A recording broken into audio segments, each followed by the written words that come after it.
We are joined now by Gina Dent, Associate Professor of Feminist Studies at the University of California, Santa Cruz, to discuss her recent book, Abolition Feminism, now co-written by feminist scholars Angela Davis, Erica Miners, and Beth Richie. Thank you so much for being here, Gina.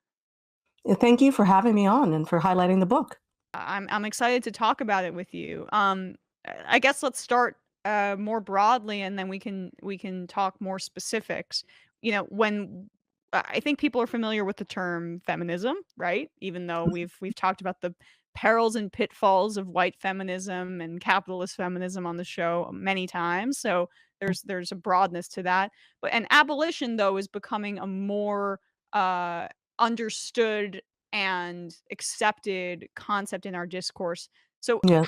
how do you feel in your view, how are feminist and abolitionist strategies inextricably linked? Yes. Well, it's so important now. And I'm glad you raised the point that abolition is part of our, at least national and also international conversations now. And feminism, of course, has been with us for some time and is recognized and is still perceived as a threat. But the combination of abolition and feminism is what we're really focused on. And we're really focusing on the reasons why it's important to draw out the history of abolition work as feminist work, and also to highlight the idea that certain feminisms are not really the ones that we would want to align ourselves with because they are not abolitionist.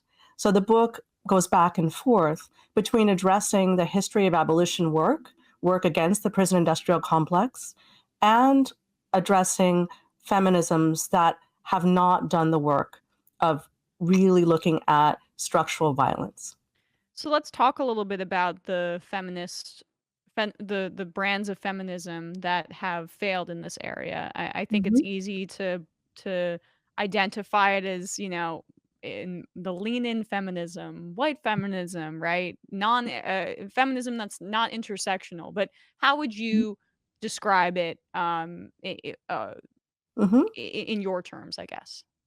Sure, and they're the terms that we actually take from Elizabeth Bernstein, the author who first used this term, carceral feminism. And it sounds like a pretty difficult charge to call someone a carceral feminist. Of course, no one identifies as a carceral feminist. It's a label given to those who have not fully thought through the implications of their feminism on those who are at the bottom of our social ladder, those who are affected the most by gender violence. And if we don't look intersectionally, if we're not looking at capitalism, if we're not looking at the prison industrial complex, then we're missing so many who really need our feminisms. And so the label carceral feminism is designed to point out the degrees to which feminist work can, in fact, bolster the prison industrial complex and leave us with more and more people inside and leave us less and less safe. Where do you trace carceral feminism back to, I guess, in US, in the within the context of United States, mass incarceration and imprisonment? Well, carceral feminism has been with us all along, but the height of it perhaps might be the 70s movement, the 80s time when people were trying to get attention to rape and to gender violence, and where we started to measure the success of our movement in the number of years, for example, that someone might serve for a particular kind of harm or crime. And so the development of abolition feminism has always gone alongside this. And this is something we draw out in the book. There's always been a minoritized history of abolition feminist work, but carceral feminist work tends to get the label of feminism. It tends to be the one that people recognize as feminism. Right, and, that's because it's mainstreamed, Mhm. and but it also, when you mentioned the '70s and '80s, Angela Davis, one of your co-writers, has always been at the forefront of prison Mhm. abolition, has been imprisoned herself. How Mhm. much did her personal experience, help all of you in terms of crafting this work? Yes, I mean, of the four of us, she's the only one who served time. I should say that this work by the four of us really extends back almost 30 years to work that we've been doing together. And it's not just Angela's experience inside, it's actually all of the people that we collaborate with and have worked with over decades who are really leading this movement. It's really our role to lift those acts up, to lift those people up, to lift those ideas up. But this work has been done by those who have suffered the most. And our book tries to highlight many organizations and also individuals who have been engaged in this work because they were incarcerated, because they have family members who were incarcerated, because they live in communities that are affected so deeply by incarceration. So, can you talk a bit about the silencing of Black feminist liberationists and just again non-mainstream feminists who are trying to Mhm, present these topics as intersectional? Like, what has been mhm. your experience when trying to talk about these topics broadly and connecting them as well, as opposed to siloing them? Yes, I think your word siloing is really how I've experienced it. It's not always a full out silencing. In fact, some forms of inclusion in the mainstream feminist movement have been the most troubling. When we think about the origins of, for example, the Violence Against Women Act, when we think about the role of our first Black woman senator, Carol Moseley Braun, in the crime bill, of which VAWA is a part, we realize that the work of carceral feminism has also been the work of Black feminists sometimes, because we are often from the communities that are most affected. So, yes, Black feminism has been sometimes marginalized. And even when it's lifted up, it can be a selective lifting up. It can be a selective reading of the literature and of the history. And so it's really important for us to ensure that we don't have to do the work of historical retrieval in, say, 30 or 50 years, or leave that work to others who will survive us. But we really want now to focus on how much abolition feminist work has been key to pursuing the real forms of freedom that we are wanting to see. You mentioned the crime bill, and it's just, I mean, the ultimate example of the bastardization of, I think, feminist language, the using the concept of protection Mhm, in order to uphold systems of violence and mass incarceration. And I think that's what's so key to your work, or in this book, mhm. is to reframe it so people understand the state as a perpetrator of violence as That's right. well, which is, for our lawmakers, people like even our current president who crafted the crime Mm, bill, that mhm. that is a complete, maybe it's charitable to say that that he wouldn't understand that, or our lawmakers wouldn't understand that more. It's a willing ignorance, I guess. Yes, I think it's an ignorance. It's also part of ceding to the political mainstream in various ways. Tough on crime has been, for the last several decades, the way for people to get elected. It's only recently that actually moving against that has been something that people would do.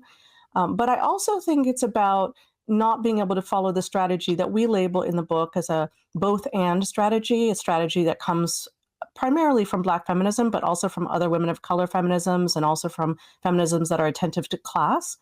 And that both and means we simultaneously look at state violence and interpersonal violence. And any program, any policy, any law that doesn't address these simultaneously, or that bolsters the prison industrial complex under the guise of trying to give us protection, is for us a problem. And so, we need to be out there explaining how we can do two things at once. And this is really a very difficult thing to say in the media. It's a very difficult thing to explain very quickly. It's not as easy to make a 10-point program to do this. And I think it's really important that we point out all of the different ways in which people have actually, from the very beginning of the modern feminist movement that we've been discussing, been doing the work of trying to say that are bolstering the prison industrial complex is not the way we want to treat the harms that happen to us, and that the state has been a perpetrator from everything from searches in prison to unfair policing to the family policing system, as our scholar Dorothy Roberts calls child protective services. And so there are many, many ways in which women, in particular, who are placed in our society in such a way that they suffer from multiple kinds of violations, need to be thought of and centered in order for us to get to the point where we can do both things at once. K- eh, How there's a retribution element to or at least the veneer of retribution uh in these kinds of tough on crime laws, like Mhm. specifically as it relates to violence, again, gendered violence, violence against women. Um, Mhm. but in fact, it's only an exacerbating force, and sometimes women are disproportionately affected by it as well. Can you talk Yes. about that impulse and how embedded it is right now in society, even though like it's obviously I think there's many people understand that it is harmful, on the whole, but the impulse still remains. Yes. W what do you identify as driving that? Well, there's so many things. I mean, the book references capitalism, and by this we're then not talking about the United States. The power and the force of the capitalist enterprise, which has defined safety in a variety of ways and has made us um, impoverish our social networks and our social supports, is part of what puts us in this position. There are also so many ways that we, especially in the United States, but of course, many parts of the world, think only about our immediate family, our immediate context, what we know or have experienced. And for those who have not experienced incarceration, either themselves are, or in their families or in their communities, the perception is always that the people who are inside are the bad people, are the people who have done these incredible harms. But those of us who have been working on this issue for a very long time really understand the force of criminalization, the force of race and gender, and in the criminalization of so many of us. And so we need to focus on that. We need to focus on why we perceive some people as more dangerous than others. We see this, of course, when we're looking at police violence. We see this, of course, when we're looking at various ways in which communities are targeted. We look at so many different kinds of factors that affect criminalization, but that retribution is the thing that feels the easiest. It feels easy to say, someone harmed me, let me get back at them. However, the people who are talking about this are often not the people who have been so harmed. And Right. it's one of the ways in which representation of these issues is really a problem. And it's something we also try to address in the book. And how does you mentioned the focus on interpersonal harm as Mhm, opposed to state harm. mhm, How does the individualizing of violence in terms of the way that the state treats it, how does that, I guess, that action exacerbate violence, mhm. Yeah. as opposed to addressing it? Well, certainly. I mean, the individualization of violence and the individualization of everything that we're experiencing. We're living in the era of COVID, in which we become so individually responsible for things, and there's so little community support and state support for what we're experiencing. And I'm not saying there aren't programs, but those programs tend to um, exacerbate the very same disparities that exist in society that we know are exacerbated when we're focusing on crime. And so, one of the strategies that we speak about is the idea of disarticulating crime and punishment.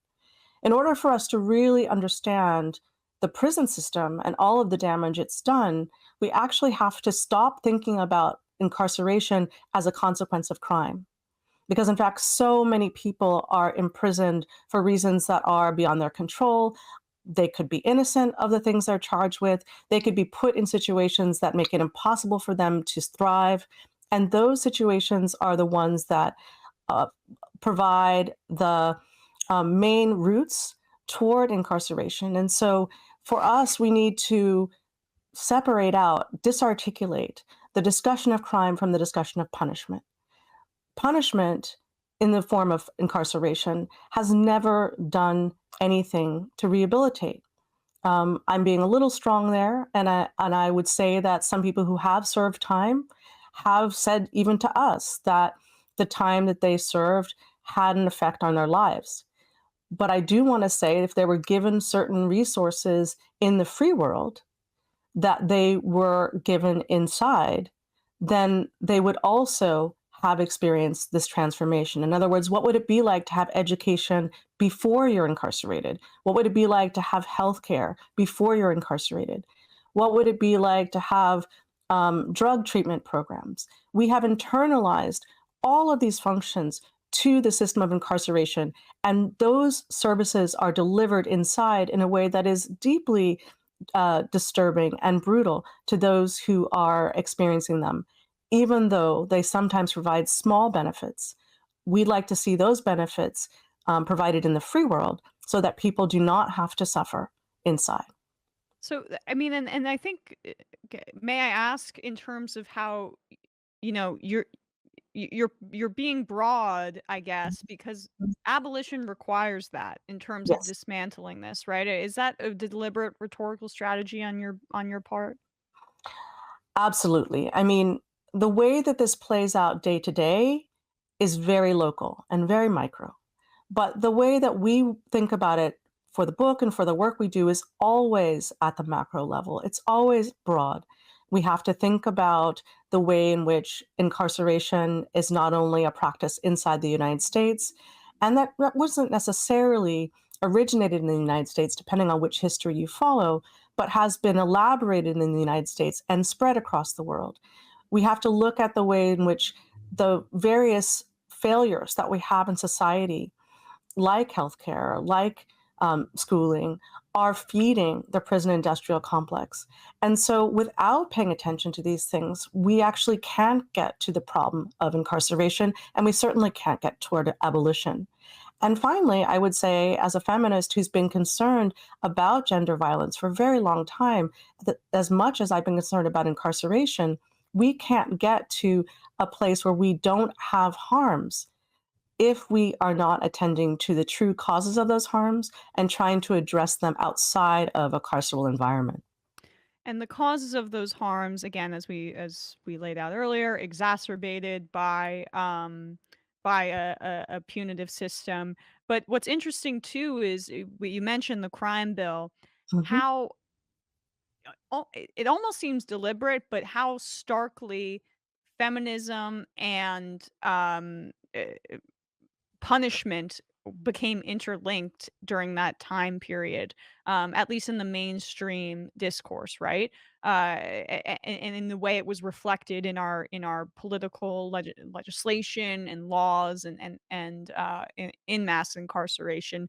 Like, I mean, how do you reckon with that time period? I guess when all of that rhetoric and then the legislation that followed was very much in vogue. Absolutely, and we haven't really outlived it. I mean, of course, we've seen a transformation. People focus on 2020 as a massive transformation in the representation of many of these issues. Many of these questions that we've been speaking about for years, we could not speak about in mainstream media. We couldn't even use the term structural racism. We couldn't talk about gender violence except in the context of wanting to incarcerate those that have been the perpetrators of gender violence and harm. We couldn't talk about the state in these ways. And so these are things that are transforming. But of course, in the era of the 1990s, when we're talking about the development of the crime bill in VAWA, we're also talking about the attack on welfare state, the other things that went along with the the dismantling of the social supports that so many people need. So it's not coincidental that more and more people are going into prison at the very same time that a lot of these issues are being discussed, and that more harms are being created. We know, for example, that those who are prison guards, for example, tend to be around situations that trigger violence in them, that create more violence in communities, that the domestic violence statistics in communities that are that have jails or prisons at their center go up.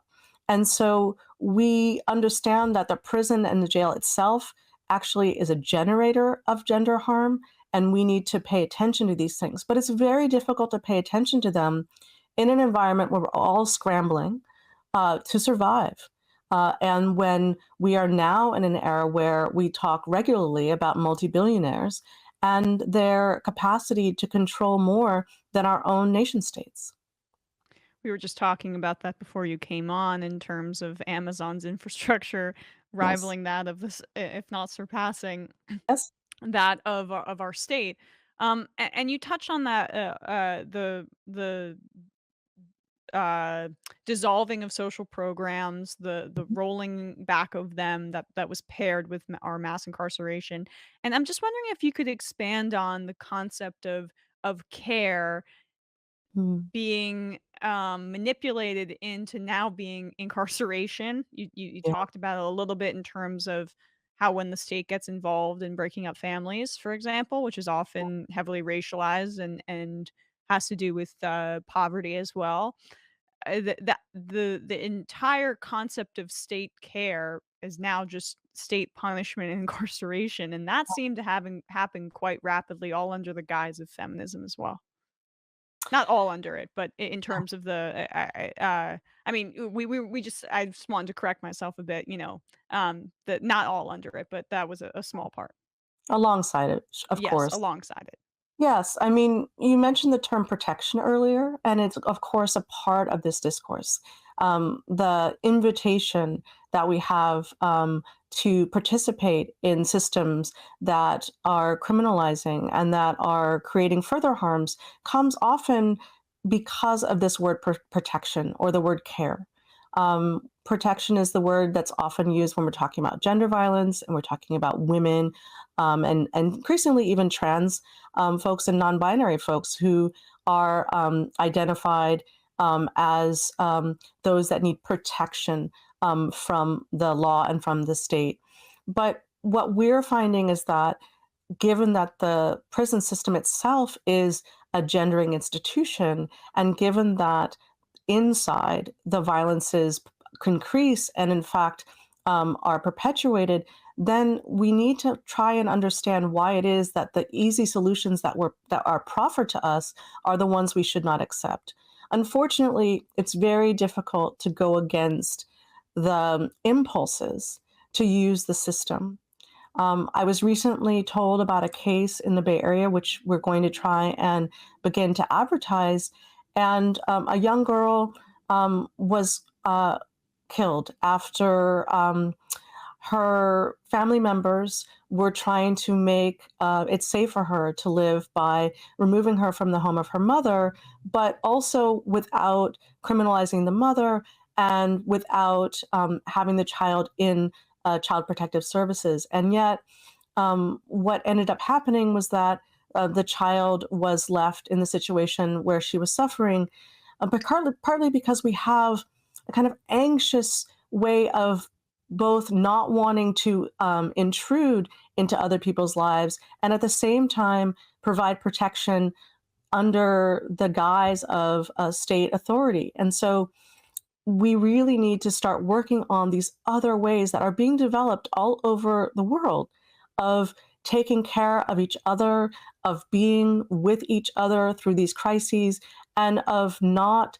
promoting additional incarceration or the use of child protective services to treat these very serious problems.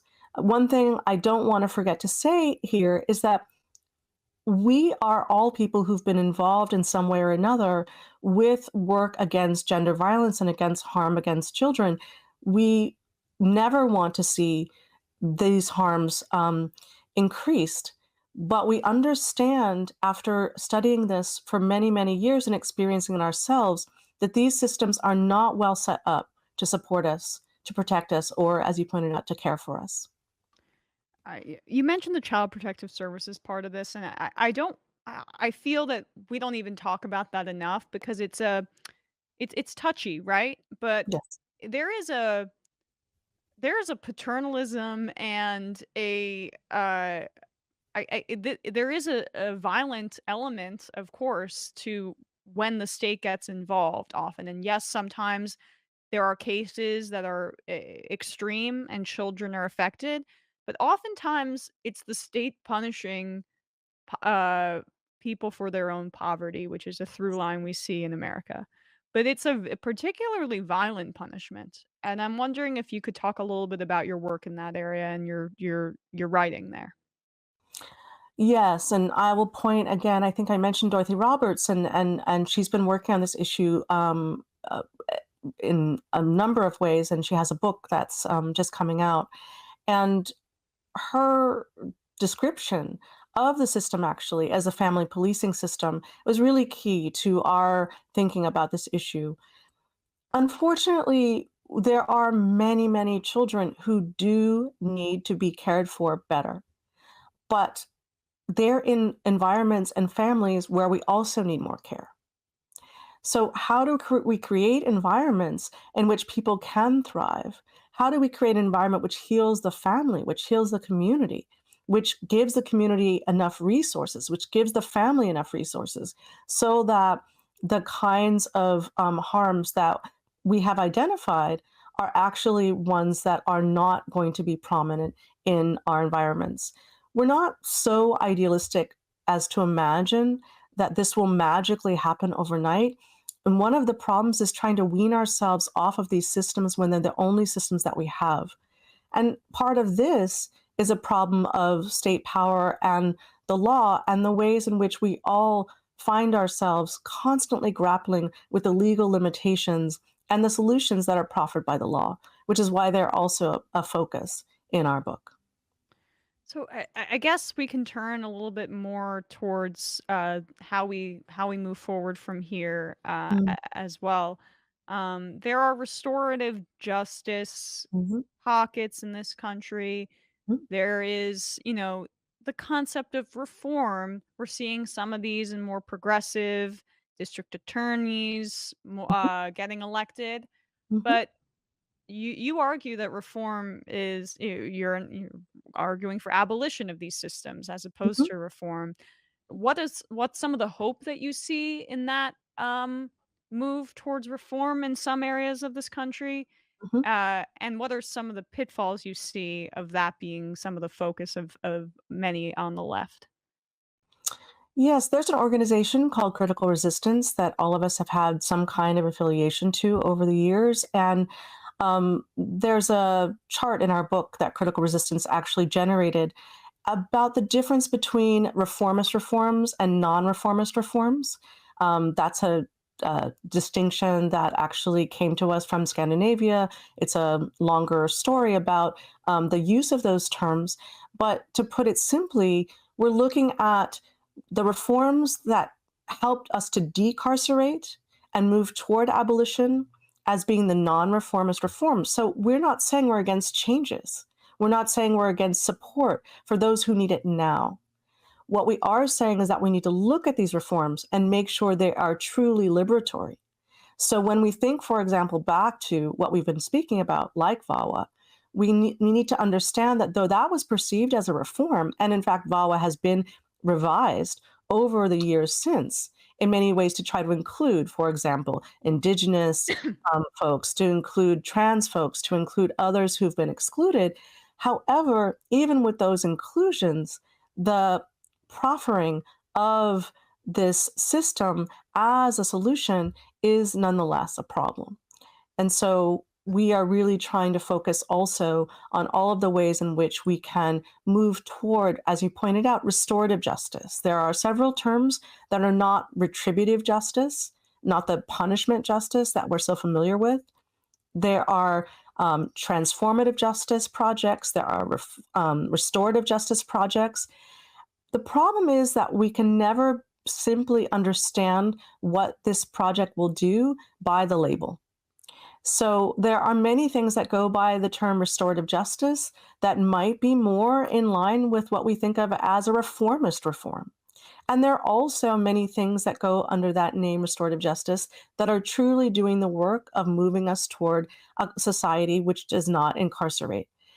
We know as abolitionists that we won't get to a society that doesn't incarcerate just by opening up the gates and the walls. What we're trying to do is move toward a society where people know how to treat each other, where we take collective responsibility, where we look at the incredible wealth disparities and address them, where we address the other forms of disparity that we've been talking about. But we do this in a loving context. We do this in an abolition feminist context where we are all caring for each other. We are not just looking out for our own families or for ourselves. Before I let you go, I have just one final question because you mentioned the inclusion of Indigenous people in this, of trans people in this vision, and I mean, I think that's really important to emphasize, given how those, particularly in feminism, there's a whole group of feminists that want trans women excluded Yes. from that idea, and Indigenous people in this country have been excluded from larger, almost every conversation about how we're going to make our systems more equitable or abolish them altogether. So, if you don't mind just reiterating and expanding upon that emphasis that you made there, because I do think it's key.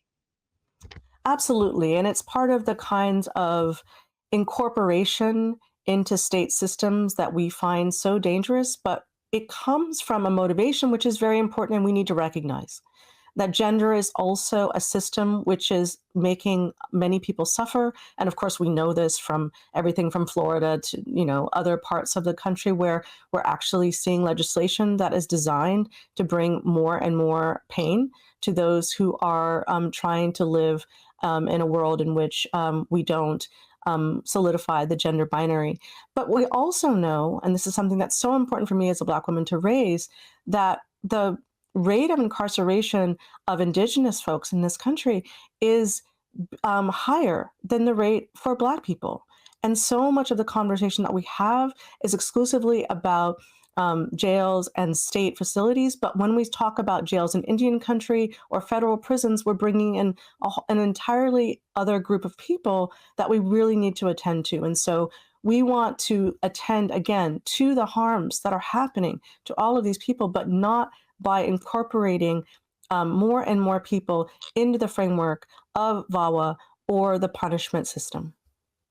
Well, I can't thank you enough for your time. Gina Dent, Associate Professor of Feminist Studies at the University of California, Santa Cruz, co author of Abolition Feminism Now, Angela Davis, Erica Miners, Beth Richie, the other authors of this great work. Thank you so much for your time today, Gina. Thank you so much for having me. Of course.